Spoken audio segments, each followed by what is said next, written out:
மாட்சிமை நிறைந்ததான இயேசுவின் நாமத்தில் உங்கள் யாவருக்கும் இந்த மாதத்தின் முதல் நாளிலே என்னுடைய வாழ்த்துக்களை நான் தெரிவித்துக் கொள்கிறேன்.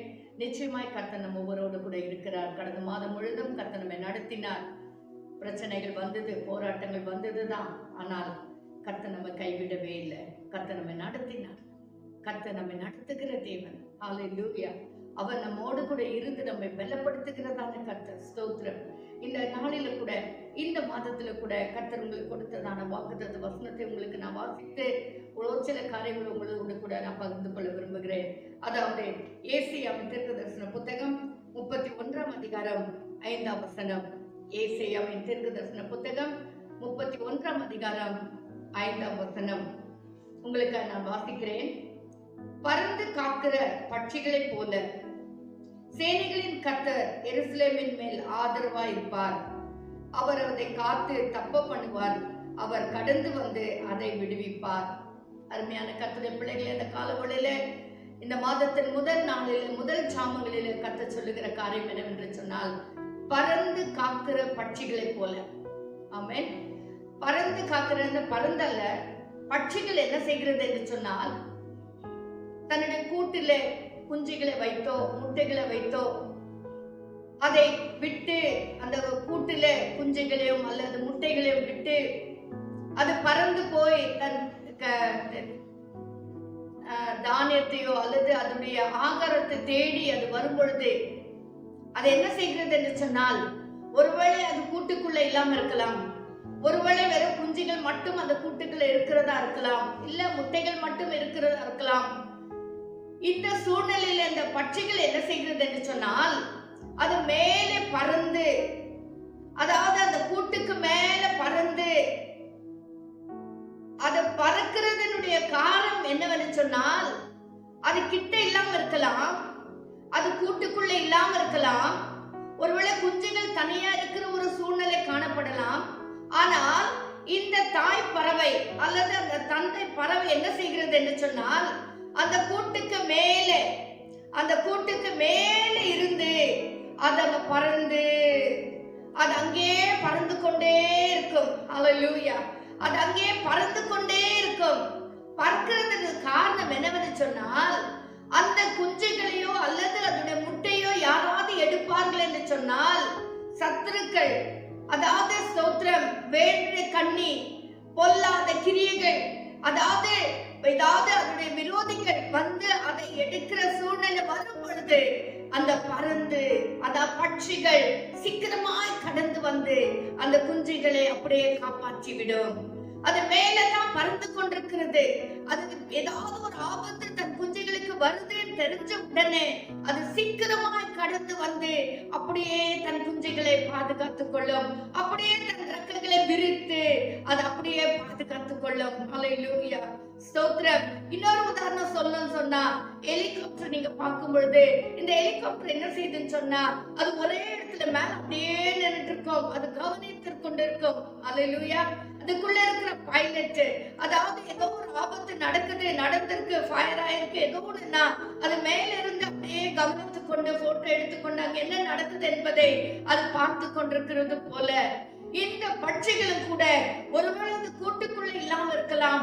ஒருவேளை ஐயோ குஞ்சுகள் நினைக்கலாம், நான் தனிமையா இருக்கிறேனே, ஐயோ யாராவது வந்து என்னை எடுத்துக்கொண்டு போய்விட்டால், அல்லது இந்த பாம்புகளுக்கு விசேஷமா சொன்னா அது முட்டைகளை எடுக்கிற ஒரு சுபாவம் அதுக்கு, ஒருவேளை அது வந்து எடுத்துருமா அப்படின்ற ஒரு எண்ணம், அப்படின்ற ஒரு பயம் அவளுக்குள்ள காணப்படுமேனால், இந்த பறந்து இந்த பட்சி என்ன செய்கிறது, மேலே பறந்து கொண்டு பார்த்து கொண்டே இருக்கிறது. ஹல்லேலூயா. அதான் வேதவசனம் சொல்லுகிறது, பறந்து காக்கிற பட்சிகளை போல நம்முடைய தேவனாகிய கர்த்தர் பறந்து எவ்விதமா அந்த பட்சிகள் மேலே பறந்து பார்த்து கொண்டே இருக்கிறது போல, எங்க என் கூட்டுக்கு ஆபத்து வந்துருமோ, எங்க என் குஞ்சுகளுக்கு ஆபத்து வந்துருமோ, எங்க இதை யாராவது சத்துருவானவன் அதை எடுத்துக்கொண்டு போய்விடுவானோ என்கிற ஒரு எண்ணம் அவளுக்கு இருக்கிறது போல நம்முடைய தேவனாகிய கர்த்தர் கூட அவர் சொல்லுகிறார், நான் உங்கள் வீட்டின் மேல் பறந்து, நான் உங்கள் காரியத்தின் மேல் அது பறந்து, அதாவது பரிசுத்த ஆவியானவர் நிழலிட்டுக் கொண்டு உங்கள் மேல் நிழலிட்டுக் கொண்டு, ஒருவேளை நீங்க நினைக்கலாம், ஆண்டவரே நான் தனிமையா இருக்கிறேனே, ஆண்டவரே, நான் இப்படிப்பட்ட பிரச்சனையில இருக்கிறேன், இப்படிப்பட்ட ஒரு சூழ்நிலையில நான் இருக்கிறேனே, என்னை விடுவிக்க யாரும் இல்லையேன்னு சொல்லி நீங்கள் ஒருவேளை தவிக்கிற சூழ்நிலைகள் வறுமையானால், ஒருவேளை வியாதியின் படுக்கையில என் ஆறுதல் படுத்த யாரும் இல்லை, என்னை பலப்படுத்த, என்னை உற்சாகப்படுத்த யாருமே இல்லை, ஐயோ எனக்கு இப்படிப்பட்ட ஆபத்து வந்து விடுகிறது போல இருக்கிறது என்று சொல்லி நீங்கள் நினைக்கிற சூழ்நிலையில என் ஆண்டவராகிய கர்த்தர் உங்கள் மேல் நிழலிட்டு அப்படி பார்த்து கொண்டே இருக்கிறார். உங்கள் மேல் வருகிற பட்சிகள் எப்படி பறந்து காத்து கொண்டிருக்கிறதோ அதே போல உங்கள் மேல் கர்த்தர் அப்படியே பார்த்து கொண்டே இருக்கிறார். ஹல்லேலூயா. எப்போ சத்துருவானவன், எப்போ வியாதி, எப்போ பண நெருக்கடி, எப்போ உங்களுக்கு சிவந்த சமுத்திரம் போன்ற பிரச்சனை, எப்போ உங்களுடைய வாழ்க்கையில யோர்தான் போன்றதான பிரச்சனை வருகிற அந்த சூழ்நிலையில உடனடியாக ஆவியானவர் கடந்து வந்து விடுவார். ஹல்லேலூயா. ஒருவேளை நீங்க தனிமையா உணர்கிறது போல இருக்கலாம், ஐயோ எனக்கு யாருமே இல்லைங்கிற ஒரு சூழ்நிலைக்குள்ள நீங்க உணர்கிறது போல இருக்கலாம். ஆனால் என் ஆண்டவராகிய கர்த்தர் சொல்லுகிறார், சேனைகளின் கர்த்தர். ஹல்லேலூயா. அவர் தனிமையானவர் அல்ல, அவர் உனக்காக ஒரு சேனையை வைத்திருக்கிறார். அவர் சேனைகளின் கர்த்தர். எருசலேமின் மேல் ஆதரவாக இருப்பார். ஹல்லேலூயா. அவர் உன்மேல் ஆதரவாக இருப்பார். அவர் உன்மேல் நோக்கமாய் இருப்பார். அவர் உன்மேல் கவனமாய் இருப்பார். ஹல்லேலூயா. உன்மேல் அப்படியே உலாவிக் கொண்டே இருப்பார். அவருடைய ஆவியானவருடைய மகிமையின் பிரசன்னம் உன்மேல் அப்படியே பறந்து அப்படியே அது உலாவிக் கொண்டே இருக்கும். நீ எப்பொழுது நீ தனிமை உணரியோ, எப்ப உனக்கு ஒரு ஆபத்து வருதுன்னு சொல்லிட்டு ஆவியானவர் பார்க்கிறாரோ உடனடியாக அவர் கடந்து வருவார். வசனத்துல என்ன வாசிக்கிறோம்? சேனைகளின் கர்த்தர் எருசலேமின் மேல் ஆதரவாக இருப்பார். ஆதரவாக இருப்பார். அவர் என்ன செய்வார்? அவர் அதை காத்து. ஹல்லேலூயா. அருமையான கர்த்தருடைய பிள்ளையே, இந்த மாதத்துல நீ கடந்து போகிறதான ஒவ்வொரு சூழ்நிலையிலும் அவர் உன்னை காத்துக் கொள்வார். அவர் உன்னை காத்துக் கொள்வார். அவர் கடந்து வருவார். அவர் காத்து தப்ப பண்ணுவார். அவர் உன்னை காத்து உனக்கு வரக்கூடிய பிரச்சனைகள், உனக்கு வரக்கூடிய வியாதிகள், உனக்கு வரக்கூடிய இக்கட்டான சூழ்நிலைகள், உனக்கு வரக்கூடியதான நிந்தை, அவமான, துக்கம், கண்ணீர் எதுவா இருந்தாலும் அவர் அதிலிருந்து தப்ப பண்ணுவார். அவர் அதிலிருந்து தப்ப பண்ணுவார். யாருக்கு சொல்லுகிறார்? எருசலேமுக்கு சொல்லுகிறார். நீ கர்த்தருடைய பிள்ளை, நீ எருசலேமில் இருக்கிற கர்த்தருடைய பிள்ளை. நீ ஹல்லேலூயா.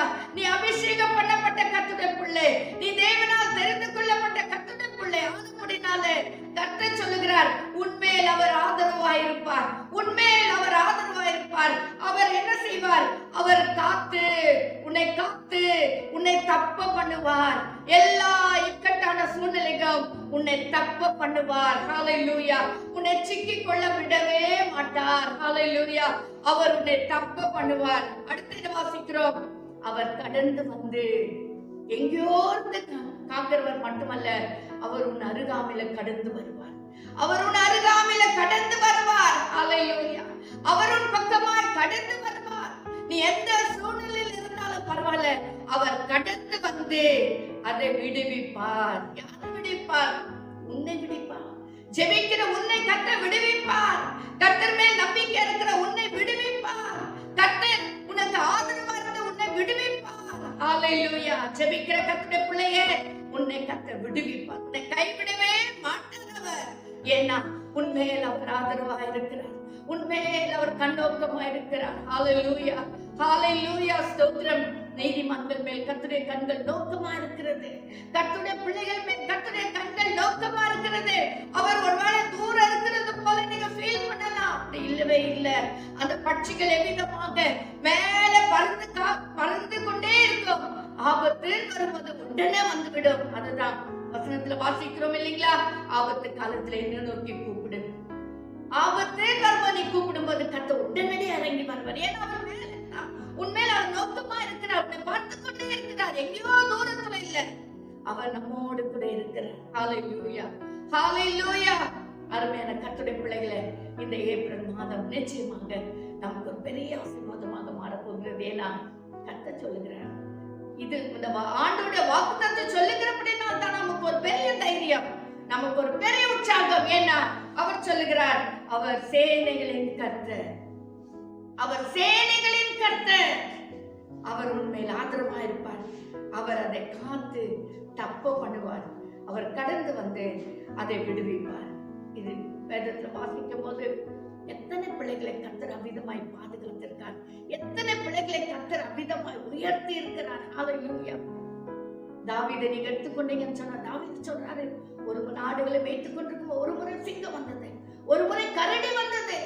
ஹல்லேலூயா. வனாந்திரமான இடம், யாருமே உதவி செய்வார் ஒருவருமே இல்லாத ஒரு இடம், திக்கு திவான் இல்லாத ஒரு இடம், நேரம். ஆனா கர்த்தர் அந்த தாவீதுக்கு பாத்தீங்களா அந்த பலனை கொடுத்தார். சிங்கத்தின் வாயை கிழித்து போடும்படியான பலனை கொடுத்தார். அதே பலனை கர்த்தர் உனக்கு கொடுப்பார்.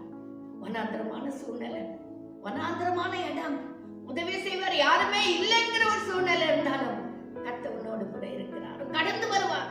அவர் உனக்கிட்ட கடந்து வர உன் அருகாமையில வருவார். உனக்கு தேவையான பலனை கர்த்தர் கொடுப்பார். சிம்சோனுக்கு கொடுத்த தேவன் உனக்கும் கொடுப்பார். தாவீதுக்கு கொடுத்த தேவன் உனக்கும் கொடுப்பார். ஆகாரின் சத்தத்தை கேட்ட தேவன் உன் சத்தத்தை கேட்பார். வனாந்திரமான இடம் தான், கொஞ்சம் தண்ணி கூட கிடைக்கல ஆகாருக்கு. ஆனால் கர்த்தர் கடந்து வந்தார். கர்த்தர் கடந்து வந்தார். அவர் அழுகை நேரத்துல, சூழ்நிலையில, இடத்துல அவர் கடந்து வந்தார். உன் அருகாமையில கூட கடந்து வருவார். உன்னை விசுவாசத்தோடு கூட இரு. இந்த வாக்குத்தத்தங்களை பிடித்து இந்த மாதம் முழுவதும் நம்ம செபிக்க போறோம். இந்த மாதத்துல முழுவதுமாய் கர்த்தர் இந்த வாக்குத்தத்தை உன் வாழ்க்கையில நிறைவேற்றுவார், உன் குடும்பத்தில நிறைவேற்றுவார், உன்னுடைய சபையில கர்த்தர் நிறைவேற்றுவார். ஒவ்வொருவரை கர்த்தர் அப்படியே பாதுகாப்பார். கர்த்தருடைய பிள்ளையை பயப்பட வேண்டாம், கலங்க வேண்டாம். பாஸ்ட் இஸ் பாஸ்ட், கடந்தது கடந்து போகட்டும். ஆனால் இப்பொழுது கர்த்தர் நமக்கு ஒரு புதிய நாளை, புதிய மாதத்தை, புது வாக்குத்தத்தத்தை கர்த்தர் நமக்கு கொடுத்திருக்கிறார். ஒவ்வொரு நாளும் அவருடைய கிருபை புதிதா இருக்கிறது. அந்த கிருபையில நிலைத்திருப்போம். நிச்சயமாய் கர்த்தர் நம்மை ஆசீர்வதித்து இந்த மாதத்தை நமக்கு ஒரு வெற்றியின் மாதமாய் மாற்றி கொடுக்க அவர் வல்லவராய் இருக்கிறார். நாம் கண்களை மூடி செபிக்கலாம். அருமை ரட்சகா, இந்த மாதத்தின் முதல் நாளுக்கு நன்றி ராஜா. இந்த நாளில கூட கர்த்தாவே நீ கொடுத்த இந்த வாக்குத்தத்தத்துக்கு நன்றி சுவாமி. அநேக முறை அந்த வசனங்களை படிக்கிறோம் ஆண்டவரே. இந்த கால வேளையில இந்த வசனத்தை எங்களுக்கு ஒரு வாக்குத்தத்தமாக நம்முடைய எவ்வளவு அழகா கர்த்தாவே அந்த பறந்து அந்த பட்சிகள் எவ்விதமாய் பறந்து அந்த ஆண்டவரே தன் கூட்டையும் கூட்டில் உள்ள குஞ்சுகளை முட்டைகளை காக்கிறது போல பரிசுத்தாவியானவர் எங்கள் மேல் நிழலிட்டு எங்களுக்கு பறந்து ஆண்டவரே ஸ்தோத்திரம், ஆபத்து வரும் பொழுது உடனடியாக இறங்கி வந்து எங்களை காக்கிற தேவனா இருப்பதற்காக நன்றி ராஜா. இந்த வசனங்கள் கேட்கிற ஒவ்வொரு உள்ளங்களையும் ஆட்சி தேற்றட்டும், ஒவ்வொருவரை பலப்படுத்தட்டும், ஒவ்வொருவரை உற்சாகப்படுத்தட்டும். இந்த மாதத்துல கர்த்தரோடு கூட இருக்க போகிறார், கர்த்தரை விடுவிக்க போகிறார், கர்த்தரை ஆசீர்வதிக்க போகிறார் என்ற ஒரு பெரிய தைரியத்தோடு கூட இந்த நாளை நாங்கள் துவங்க, இந்த மாதத்தை நாங்கள் துவங்க கர்த்தர் எங்களுக்கு உதவி செய்தெல்லாம் ஒவ்வொருடைய பிள்ளைகளுக்கு உதவி செய்யும் ஆண்டவரே. இந்த வாசனைகளை கேட்கும் போதே கர்த்தருடைய வல்லமை ஒவ்வொரு மேலும் இறங்கட்டும், உற்சாகம் இறங்கட்டும், பலன் இறங்கட்டும் ஆண்டவரே. நாதா தைரியம் இறங்கட்டும் ஆண்டவரே. எப்படி நான் கடக்க போறேன், எப்படி இந்த மாசத்தை முடிக்க போறேன் என்ற ஒரு சிந்தனையோடு கூட, கேள்விக்குறியோடு கூட இருக்கிற நம்முடைய பிள்ளைகளுக்கு இந்த வசனம், இந்த வார்த்தைகள் தைரியப்படுத்துகிறதா இருக்கட்டும் ஐயா. ஒவ்வொருவரை நீர் ஆசீர்வதி வழிநடத்தும், காத்துக்கொள்ளும், பலப்படுத்தும். இயேசுவின் நாமத்தில் ஜெபிக்கிறோம் எங்கள் ஜீவனுள்ள பிதாவே. ஆமென், ஆமென். கர்த்தர் தாமே இந்த மாசத்தை முழுவதும் நமக்கு ஆசீர்வாதமாய் மாற்றி கொடுப்பாராக. சந்தோஷமா இருங்கள், தைரியமா இருங்கள். நிச்சயம் கர்த்தர் நம்மோடு கூட இருக்கிறார். ஆமென்.